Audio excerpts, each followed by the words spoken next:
Hi, it's Dwyer. It is May 15th, 2025. GamblersAdvisory.com, a free site. BettingAngle.us, a free site. You know what? We're not just bettors on boxing here on this site. We're actually fans of boxing with opinions. Let's play a game we've played before where we talk about music that a boxer should enter the ring to, or at least consider entering the ring to. Now, let me offer a big disclaimer. Understand, I want the boxer to enter the ring to whatever music they like. Right? I'm not instructing the boxer to do anything. Right? We understand that the ring walk music is important. It's a personal matter for each fighter. That fighter has to think about what they're going to enter the ring to, right? They have to pick something that they want to be identified with. Let's make another point, too. You know, the music isn't necessarily for the fans at the event, right? The music is really for the film of the fight, how the fight's remembered, how we, fans of the boxer, in the arena and out of the arena, identify with and relate to the fighter, right? So for me, this ring walk music is very serious. I also want fighters to be original. So, the Hotel California, that's a great ring walk song, but that belongs these days to Derek Chisora. Right? Let's give it to him. Right? Caroline used to be the song for Anthony Joshua. That's his song. Right? Even if you love the song, if you're a different fighter, you understand, hey, that's his signature. That's part of his aura. I have to pick something else. Right? Let me say, too, that if you go back through history, it's an interesting game to play. You know, pick the fighter, pick a song from back then that would have fit the fighter like a glove on his way into the ring. Let's play the game ourselves here. One of the biggest fights in heavyweight history. Ali, Frazier, both unbeaten, both with a claim at the title. Right? Ali, of course, out of the ring, didn't want to serve in Vietnam. Right, said some interesting lines, was a favorite among the anti-war crowd. Right, Ali was current with the times. It would have been interesting if Ali entered the ring to Marvin Gaye's What's Going On. Right, I don't know if Marvin Gaye's song came out right before that fight or after the fight, but it would have been interesting because you understood that that song really exemplified Ali's values, right? Well, let me just say, you had a great moment in boxing. We would be amiss if we didn't mention it here. It was a great moment. The Martin Bakole Efe Ajagba fight. Ajagba enters the ring with a guy from his part of Africa, Efe Money, a guy with the same name, right? And Effie walks in with this guy. I thought it was deep. I thought it was off the chain, right? Picking an artist from your part of the world who has your name. I thought that was a major move. So here, let's just talk about the Crawford-Canelo fight. I'm interested in the Crawford side of the play, right? Canelo has his own brand. Canelo, will make his decisions and stuff like that. Crawford's interesting because Crawford's the underdog. Because Crawford comes across a certain way. To me, Crawford comes across like Clint Eastwood. Right? Crawford's also extremely proud of coming from Nebraska. Right? He's extremely proud. Now, we understand that, my own bias. is that the songs you pick be timeless. In other words, I'm not someone who, you know, is in love with the idea of some rapper coming out with some song that happens to be on a top 40 playlist at the time of the fight. Right? I want a certain timelessness. Right? I admit I'm being a little bit hypocritical, linking Ali to What's Going On by Marvin Gaye, but that song's timeless now. Right? So I admit there's some hypocrisy in my game. I also understand that some songs can't happen because they're too risque, right? I would love to see The Problem Child, Jake Paul. It'd be a moment for the sport.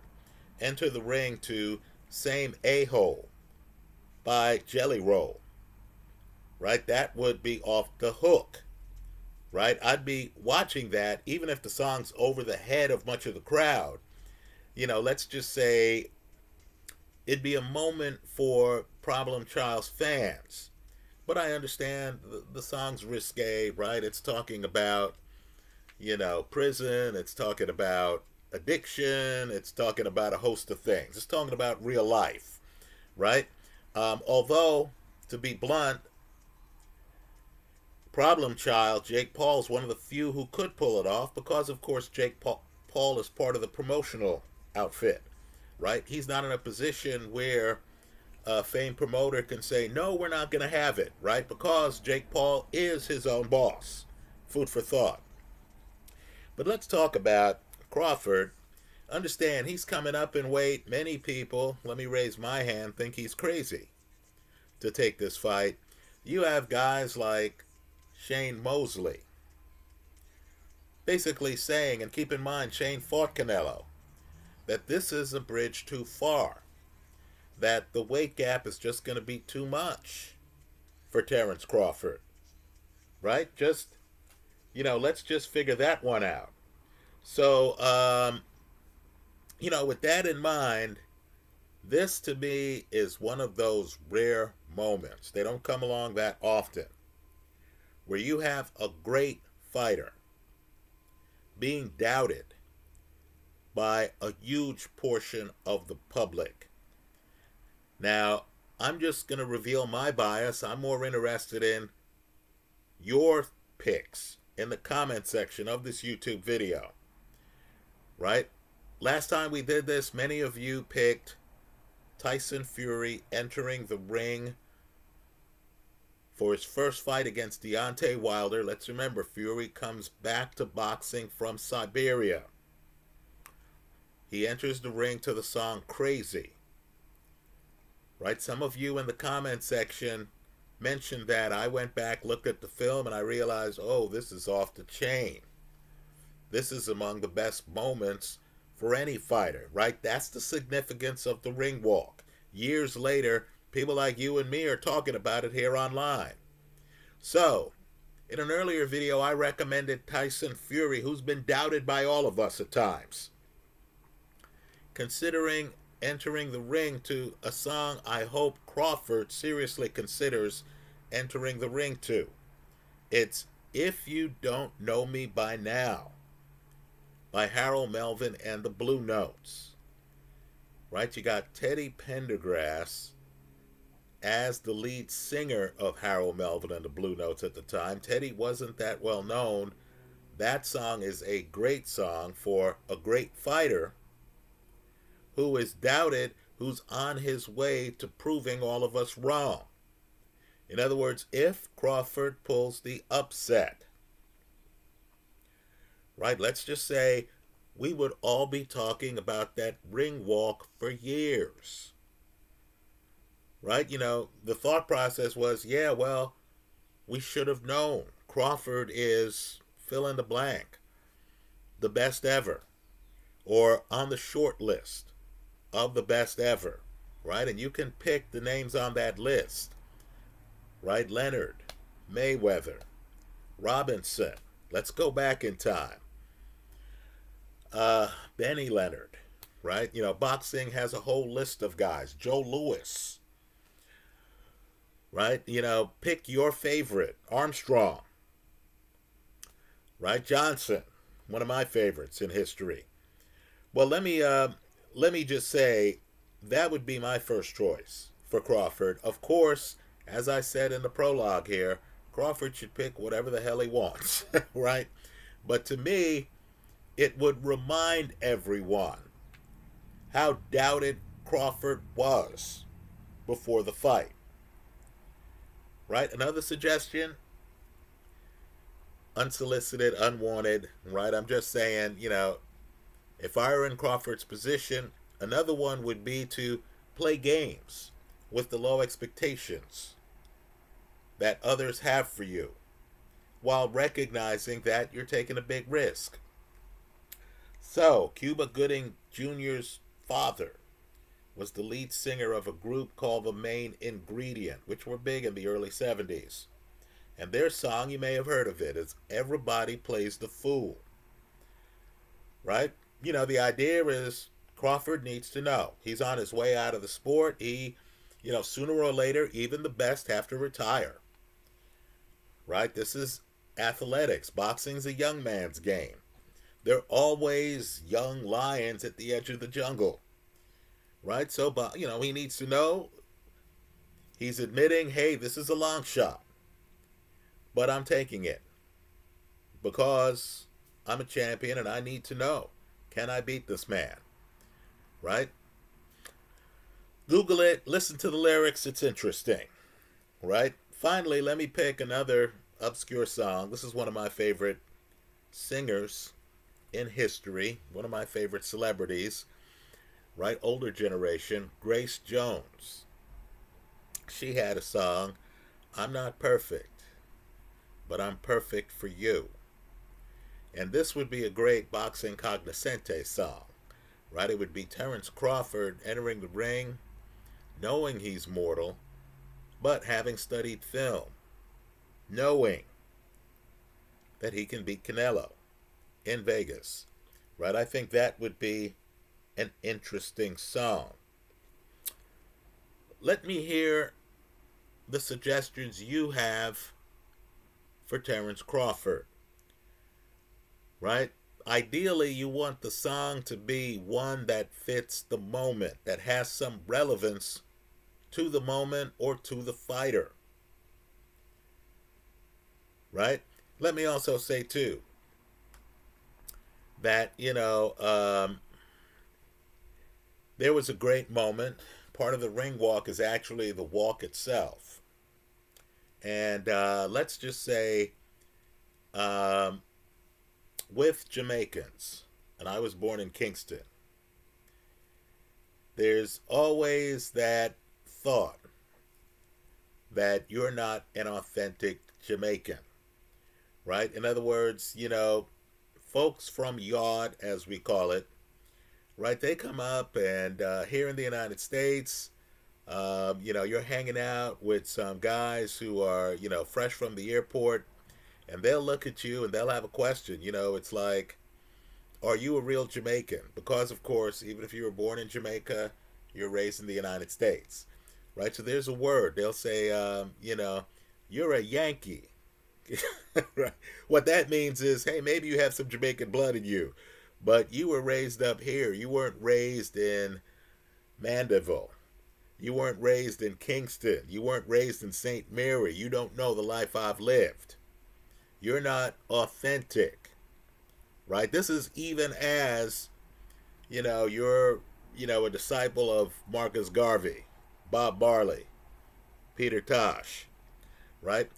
Same thing exists in the Latino community, right? The Latino community has this thing where they look at Mexican Americans, and let's just say, for some, that's not a good phrase, Mexican American, right? They have this thing where it's like, look, I'm the real Mexican. From time to time in boxing, you hear about fighting Mexican style, right? It's as if Salvador Sanchez never existed. It's as if there aren't elite, some of the very best, not just out of Mexico, but in the sport, who were of Mexican descent, who fight back foot, who didn't want to get hit, Right? When they say Mexican style, it's blood and guts, isn't it? It's Chavez, isn't it? Right? It's Antonio Margarito, isn't it? So years ago, there was a ring walk, and it was an interesting moment for boxing. You had Oscar De La Hoya. We knew then that De La Hoya was a Hall of Famer. Right? De La Hoya, of course, fought and beat a legend, Julio Cesar Chavez. Right? Now, understand, De La Hoya was viewed as Mexican American.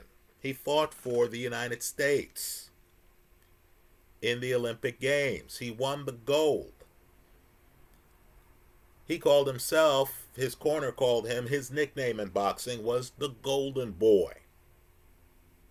Right? This is an earlier time. I know younger people don't remember a lot of this. They know about Golden Boy promotions, but they don't know about the rest. So you had a Mexican American guy, El Feroz, they called him, Fernando Vargas. Right? And Vargas flatly said in interviews that being of Mexican heritage meant that he would never fight Julio Cesar Chavez, who Oscar beat. Right? The idea was that, you don't fight other Mexicans. That Oscar had sold out. He was Mexican American. He wasn't honoring his Mexican roots. Right? So understand how controversial it was. Go back and look at the ring walk for the fight. It's one of those moments, if you were caught up in the hype of the De La Hoya versus Vargas fight, on the ring walk you'll see, and everyone at the time understood the meaning. Everyone who was into boxing and who would track the pre-fight hype. You had Chavez walk in the ring. You had Chavez, who De La Hoya had beaten, walk in the ring with El Feroz, Fernando Vargas. Right? And so, let's just say the whole thing played into this, us against them, and we're us, you're them. Right? It's Mexico against, other. Even though Oscar, of course, was very proud of his Mexican heritage and stuff like that, Oscar was a Yankee. Right? That's the message they were conveying. And great fight by Oscar. Oscar got the stoppage over El Feroz. That's why we don't hear about the ring walks that much. But you, the boxing fan, into the symbolism, recognizing that the song matters to fighters, that there's a culture out there. There are people like you and me who see Effie entering the ring with Effie money and think, oh, this is clean. Even without hearing what's being said, you're like, oh, this is clean. This is Effie letting people know, look, this guy has my name. This guy is from my part of the world. This is who I am. This is how I roll. Right now, it'll be interesting when Crawford enters the ring. You should not only listen to the music, but see if Crawford brings someone with him. Right? Johnny Rogers, Tom Osborne, Mike Rozier, right? Someone from Nebraska history. Right? Just food for thought. Anyway, tell us the song you want.